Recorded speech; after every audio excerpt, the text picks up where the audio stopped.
Kaixo kafetaguneko adiskideak. Eneko nauzue eta nire lankidekin batera kafetaguneko lantaldearen partenaz. Astero bezala, gaur egun teknologia berrien munduan, berri den gai desberdineken gatoz zuengana zuzenean gure YouTubeko kafetaguneatik kanalean. Gogoratu zuzenean ikus gaitzakezuela, baina baita ere, gaur arte emandako hitzaldi guztiak gure kanalean ikusgai eta entzungai dauzkazuela. Beraz, baten bat galdu baduzue, sartu zaitezte eta ikus itzazue. Eskerrik asko kafetaguneko lantalde guztiaren partetik eta gaur arratsalde interesgarria pasa dezazuela espero dut. Beraz, goazen gaurko gaiarekin. Eta zein da gaurko gaia ezagutu Google Earthen sekretuak. Hau da, zeuen etxetatik, zeuen ordenagailuagaz, zeuen mugikorragaz ezagutu itzazue Google Earthen sekretuak. Beraz, hoize gure gaurko gaia. Izan ere ziuenik zeuen buruei galdetuko diozue. Eta nik eneko zertarako behar dut Google Earth? Arrazoi asko daude. Zergaitik, bidaiatzea gustoko duzuelako, leku zirraragarriak topatu nahi dituzuelako, edota zeuen ingurunea ezagutu. Edota gaur egun askotan egiten den edukia sortu nahi duzuelako. Hau da, ni ametik bidaia bilatu, edukia sortu, hau da, kontenidoa sortu eta sare sozialetan sartzeko. Beraz, bidaizaleak bazarete, abenturazaleak Google Earth askotan erabiliko duzue. Eta azken finean, zer da Google Earth dalako hau? Azken finean, kartografia eta satelietatik ateratako irudiak ikusteko aukera izango duzue, hain zuzen ere olako globo virtual dalakoa. Azken finean ere askotan Google Maps erabili duzu, ezta? Honekin antzeko zehozer egingo duzue. Azken finean, 3 dimentsiotan olako perspektibak ikusiko dituzue Google Earth dala medio. Hala ere, horrez gain, gauza asko egin daitezke eta hauei buruz gaurkoan hitz egingo dizuet.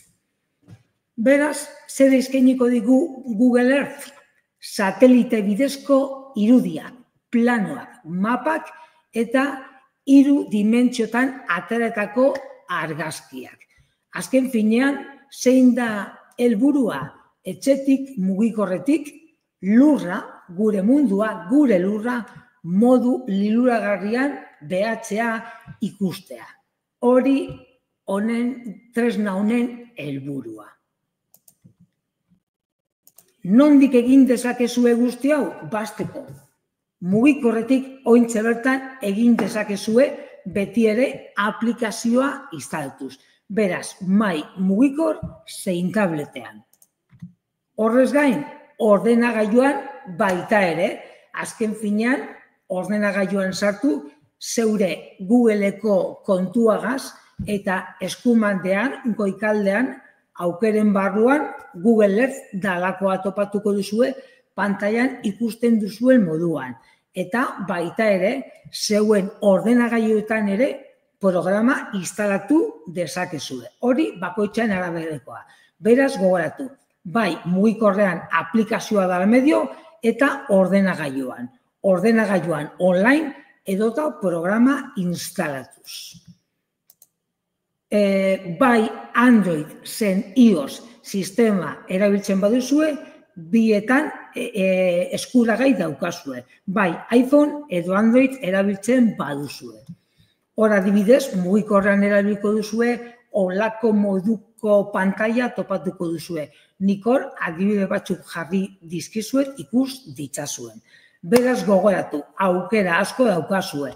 Izan ere, imaginatu bai, etxean bidaia prestatu, baina bidaian zoaztela, bai tableta zein mugikorra erabiliko duzue. Beraz, aukera asko dauzkazue. Funtzio nagusiak. Pizkanaka, funtzioekin sartuko gara. Hau da, hasteko, lehenengo funtzioa. Leku zehatzetara bidaiatzea, hau da, lekuaren izena ipini eta aurrera. Azken finean, Google Mapsen ere, Google Mapetan ere, olako zehozer egiten duzu. Horrez gain, mapa erabiliz, 2 puntuen arteko distantzia kalkulatzea. Hau da, 2 puntuen arteko distantzia neurtu. Azken finean, Google Mapsen ere aukera hau eskuragai dauzkazue. Hala ere nik adibide batzuk jarriko dizkizuet hurrengo irudietan. Hasteko, betiko bilatzailea topatuko duzue, hor adibidez nik Bilbo jarri dut, eta hor badekot Bilbo pantailan. Baina horrez gain, hau da, satelitetik ikusteaz gain, badeko zuebe bai, beiko menuan, 3 dimentsiotan Bilbo edo dena dalakoa ikusteko aukera, 3D aukeran sakatu eta olako zehozer topatuko duzue. Hau da, azken finean Bilbo bai, museoa bai, baina 3 dimentsiotan. Azkenean, perspektiba desberdina emango dau. Hala ere, ni Bilbon gelditu naiz, baina Katmandura ere joan zaitezkete. Hau da, edozein munduko, edozein puntutara. Horrez gain, distantziak neurtu ditzakezue. Bai, 2 puntuen arteko distantzia zen area. Nola, bagoiko partean olako erregela bat topatuko duzue, berau sakatu eta hor aukerak topatuko dituzue. Azken finean nahiko interfaz intuitiboa deko Google Earth dalako programa edo aplikazio honek. Beraz, 2 punturen arteko distantzia, hor adibidez nik Legutio aldean kokatu naz, baina horrez gain, imaginatu ez dakin nongo basoan eremu bat duzuela, eremu horren area ere kalkulatzea posiblela, azken finean eremua klikatu eta kilometro karratuak emango dizkizue. Beraz, alde batetik mapa, bestetik mapa baina 3 dimentsiotan, eta horrez gain distantzia eta baita ere area. Azken finean, 4 aukera errez dauzkazue. Horrez gain, funtzio gehiago. Hau da, lainoak, hau da, leku baten lainoak dauden ala ez ikuskatu. Azken finean, aukera honegaz ez gara inora joango, baina aukera bitxia da, hau da, planetaren kokapen bakoitzean hodeien egoera. Eta hau, azken finean, bertsioaren araberakoa da. Bertsio batzuetan ezin da. Hala ere, probatu nahi baduzue, Google Earthera sartu, imaginatu nik adibidez, Hernani jarri dut, eta bekaldean olako kapak aukera daukazue, kapak. Aukera horretan, gazteleraz topatuko duzuen animazion de nubes aukera sakatu behar duzue, berau sakatu, eta bertsioaren arabera hodeien egoera ikuskatu ahal izango duzue. Nahiko aukera bitxia da hau. Horrez gain, funtzio gehiago. Hau da, Explore Earth edo Google Earth Education dalako. Hau da, Google Earth hezkuntza. Bertsioen arabera ere, Voyager ere aukera esaten zaio. Azken finean, aukera hau dala medio, hau da, Voyager aukera dala medio, hau da, leku bat bilatu eta leku horretako istorioak irakurtzeko aukera izango duzue. Hau da, hezkuntza moduan adibidez, Katmanduko historiak, kontakizunak, kultura, usadioak, azken finean, hau da, hezkuntza munduan sartu egiten da Voyager dalako aukera hau. Azken finean, munduko edozein tokiari buruzko historia, kondaira, usadio, kultura, eta azken finean datu eta datuak. Azken finean, imaginatu leku batera basoaz, leku horretara joan baino lehen, pizkat, leku horri buruzko historia, kontakizun, usadio eta alakoak ikasteko. Azken finean, hau ere ikasgelan umekin egiteko nahiko erabilgarria izaten da Voyager dalako funtzioa. Azken finean, hor adibidez pantailan nik adibidez jarri dizuet, holako pantaila batekin topatuko sarie. Eta hor bekaldean, hori, Voyager zabaldu ikusiko duzue, berau sakatu, adibidez, abrir Voyager dalakoa, eta askotan normalean edukia, hau da, edukia ingelesez egongo da, baina baita ere gazteleraz. Eta leku askotako kontakizunekin topatuko duzue. Nik adibidez, adibide bat jartzearen, hor adibidez badekot, Earth at Night, hau da, mundua gaua danean. Eta holako zeozer topatu dut, hau da, imaginatu sateliteko irudiak, baina gauez, eta hor adibidez, peninsula gauean nolakoa den ikusten ibilinaz. Hor adibidez, ikusten duzuen moduan argi dago, argiak, non pizten dien eta noren. Hor adibidez, probintzia guztietako kapitalak dauzkazue argiagaz. Beraz, imaginatu, mundua gauez, baina imaginatu Katmandura zoaztela, Katmanduko kontakizunak, edo Everesterako bidaia, Everest inguruko biztanleen historio eta kontakizunak hori baino ez. Horrez gain, funtzio gehiago. Hau da, mapak edo historioak sortzeko aukera. Hau da, zeuen proiektuak. Hau da, Google Earthen teknologia erabiliz posible duzue aurkezpen ikusgarriak eta erakargarriak sortzea. Munduko leku askotarikoak, beraz, imaginatu munduan zehar zoaztela. Aplikazio hau dala medio, programa hau dala medio, zeuen historioak bidaian zoaztela, bertan sortzeko aukera izango duzue proiektuak dala medio. Zein da helburua? Proiektu hauek zeuen lagun edo jarraitzailekin konpartitu edo partekatzea.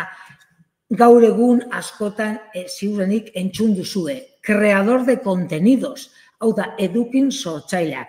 Edukin sortzaile asko eta asko, euren bedaien proiektuak sartu eta bertatik partekatu egiten dituzte.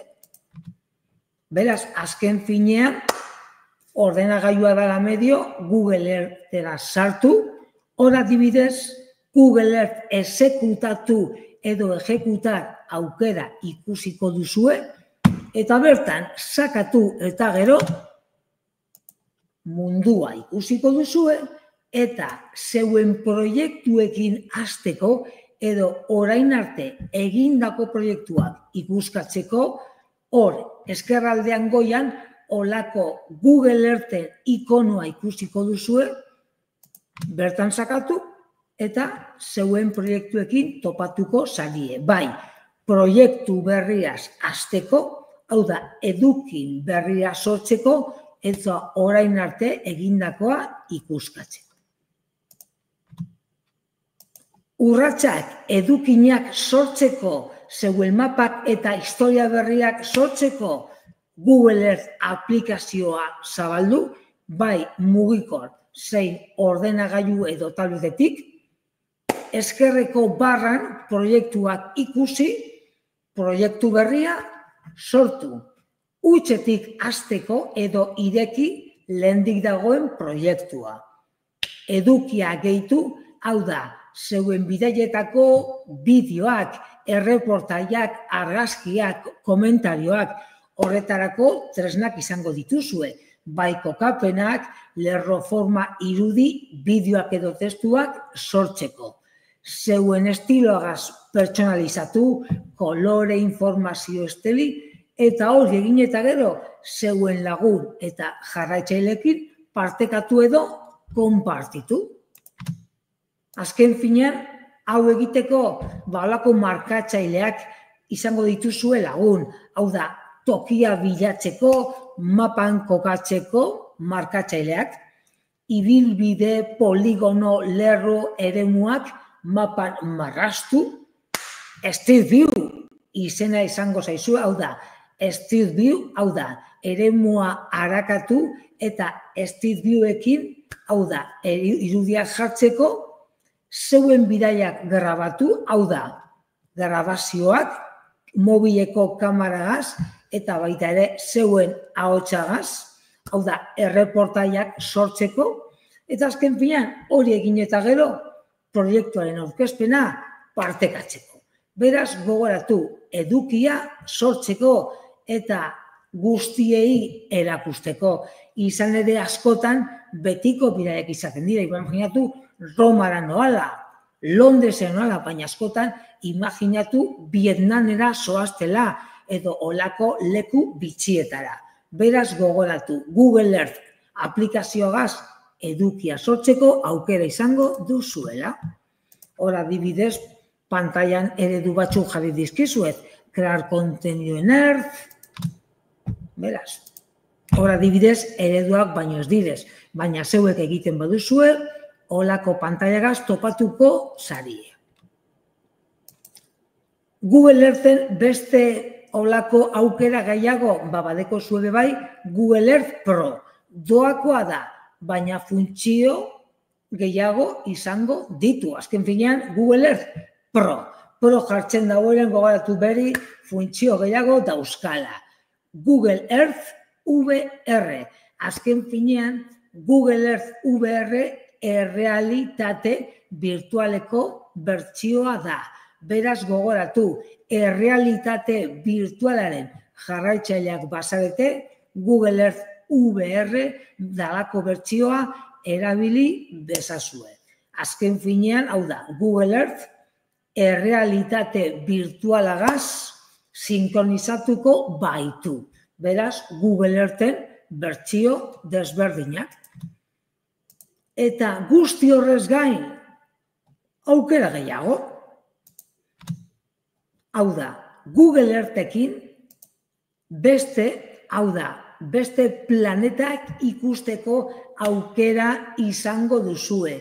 Marte, Saturno, Pluton edo dana dalakoa. Baina gauza da, hau egiteko normalean Google Maps dala medio egin beharko duzue. Beraz, planeten jarratzaileak bazarete, sartu zaitezte lehenik eta behin Google Mapsen. Betiko moduan, hau da, Google Maps. Hori egin eta gero, normalean, kapa desberdinak topatuko dituzue Google Mapsen. Street View, irudimentxotan, beko partean, hau da, kapaz sakatu eta planetak ikusi nahi badituzue, zein da aukera? Vista de globo dalako, hau da. Pantailan ikusten duzuen, vista de globo. Berau sakatu edo berau aktibatu eta planetak ikusteko aukera izango duzue. Adibidez hor, pantailan duzuen planeta, Kalista dalakoa da. Nik behintzat ez nuen ezagutze, baina hor pantailan zein da planeta, Kalista. Planeta gehiago dauzkazue, entzundakoak eta ezezagunak baita ere.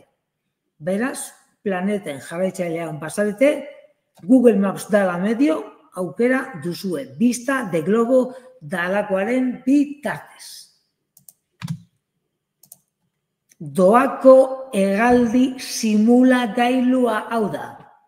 Hegazkinak gustoko dituzue, imaginatu, etxetik zeuen teklatua dala medio, edo imaginatu arratroi bat, edo joysticka erabiltzen baduzue, Google Earth dala medio, F-16 edo SR-22 hegazkin bat pilotatzeko aukera izango duzue zeuen etxeko aulkitik. Azken finean, olako, hau da, hegaldi simulagailu bat. Zelan? Hor adibidez, pantailan aukera jarri dizuet edo zer topatuko duzuenen olako adibidea. Hau da, imaginatu hegazkina hartzen duzuela, motorra piztu eta aurrera. Eta azken finean munduko edozein tokitik hegaldi bat egiteko aukera izango duzue. Hor adibidez, uste dut horko pantailan zein danik, bai, uste dut Iruñan zehar hor pantailan nabilela, bai, Iruña uste dut dara. Eta azken finean zer da? Google Earth dala medio, munduan zehar, hegazkin bat dala medio, hegaldia egitea. Hori bai, hau egin ahal izateko Google Earth zeuen ordenagailuan programa instalatu beharko duzue. Beraz, olako hegaldi simulagailua erabili nahi duzue, Google Earth zeuen ordenagailuetan edo portatiletan instalatu ezazue. Hor adibidez pantailan, adibide gehiago jarri dizkizut. Azken finean, nahiko ondo da gaur, denbora pasa, bitxia da. Azken finean, imaginatu hegazkina zoaztela mundutik zehar. Aukera gehiago, hau da, denboran zehar bidaia hartzea, hau da, Regreso al futuro pelikula ikusi duzue, bai, baina azken finean Regreso al pasado moduko zeozer, azken finean duela, 80 urteko irudi eta harrapaketak ikusteko aukera izango duzue. Laburbilduz, orain dela 80 urteko irudi zaharrak azken finean, beraz gogoratu, denbora zehar bidaiatzeko aukera emango dizue Google Earthek. Azken finean, olako interfaz bat topatuko duzue eta atzera eta aurrera jateko aukera izango duzue. Hau da, urteetan, aurrera ez, baina urteetan atzera, hau da, 2025-etik aurrera atzera. Zuma ahalik eta gehien. Zuetariko askok eta askok zeuen mugikorretan, hau da, argazki bat ateratzen duzuenean, zuna erabiliko duzue, baina hemen bebai Google Earthen berriz, hau da, azken finean, zuna, hau da, ahalik eta gehien erabilteko aukera izango duzue. Zertarako tokia ahalik eta hurbilenen ikusi ahal izateko, eta normalean zelan egiten da, koordenada batzuek dala medio. Imaginatu lagun batek koordenadak pasa dizkizulea. Koordenadak bilatzailean jarri eta azken finean tokia ahalik eta hurbilenen ikusteko aukera izango duzue, pantailan ikusten duzuen moduan. Beraz, zuna ahalik eta gehien erabilteko aukera emango dizue. Horrez gain, zeuek irudia hartzeko aukera emango dizue, hau da, irudia hartu eta beti askotan egiten dugun moduan, irudia zeuen ordenagailuetan gorde edo deskargatu. Beraz, orain arte, Google Earthek eskaintzen dizkizuen aukerak ikusi ditugu, asko eta asko dira. Eta bidaiatzea eta tokiak gogoko badituzue, hau zera zeuen aukera. Sartu zaitezte eta begiratu. Eta zalantzari badizue, deitu iezaguzue. Beraz, Google Earth, maite duzuna bilatu, ezagutu, ikasi eta partekatu. Zeuen mapa berriak sortu, gainontzekoek ezagutu ditzagun. Planeta esploratu, mapak sortu eta informazio geoespaziala partekatu. 3 dimentsioetan esploratu, zeuen mapak pertsonalizatu, Street View erabili eta azken finean kokapena partekatu. Beraz gogoratu, tokiak, muntua, maite baduzue, Google Eartha zeuen aplikazioa. eskerrik asko gaur kazetaguneaz eta nigaz egoteagatik. Gogoratu, kazetagunea erronka berriekin datorrela. Astero hitzaldi berri eta ikastaro berriak dauzkazuela eskuragai. Bai, zeuen herrietako kazetagunetan, zein sare sozialetan, geure web atarian. Beraz, eskerrik asko gaur hemen zuzenean egoteagatik eta arratsalde ona izan dezazuela. Ondo izan.